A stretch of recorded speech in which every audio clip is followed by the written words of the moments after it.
সঙ্গে বাদ করো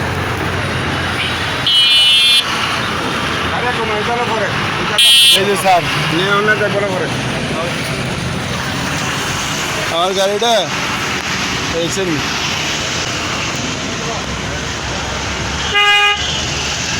আমি রাস্তার এই যে লাশ মাথার উনি এই জায়গা থেকে টার্নিং নিয়ে ডাইরেক্ট ওই বামে ঢুকে দিছে আমি আর কত চাপামু গাড়ি চাপাইতে চাপাইতে ব্রিজ পর্যন্ত মনে করেন যে আমি ব্যান করে এলাইছি আর চাপানোর সুযোগ নেই এরপরে বাজি গেছে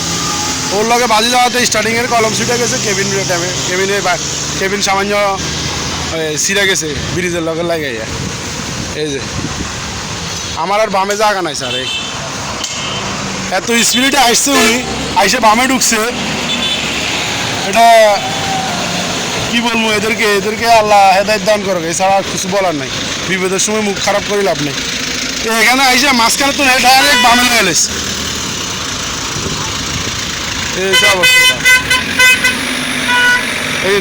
আমি যদি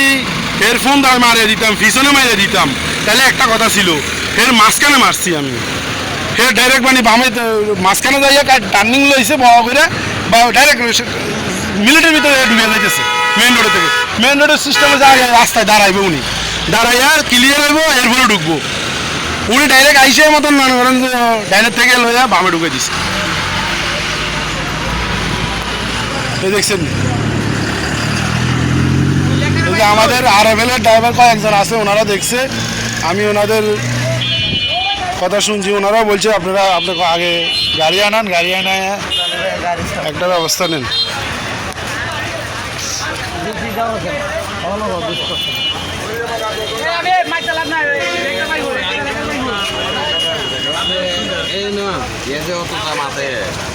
গাড়িটা দিয়ে রঙে ঢুকাইছে আমরা তো আসলাম পুরা তান্ত্রিক রং থাক রং থাক তুই সামনে দিয়ে ঢুকবি কা গাড়ি আমাকে এই যে আরএফএল বাদ দেন আমার কোম্পানি গাড়ি বাদ দেন কোম্পানি বাদ দেন যে কোনো গাড়ি হোক টাইম চেপটাই এত করে ঢুকবে তুই কে লাগে দিতে আইবি কথা তো এখানটা রানিং তুই তার ওভারটেক করবি খেলে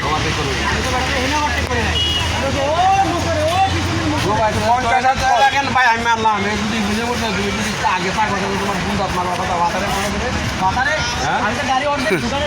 না বাতার তুমি তো ওইখান থেকে আগে ওই এই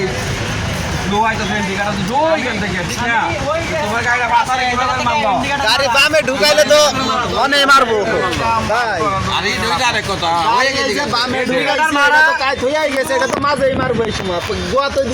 আরে মাঝে ঢুকলে তো আমরা পুরোটাই ঢুকে গেছে মাঝে ঢুকলে তো আমরা পুরোটাই ঢুকে গেছে কি কয়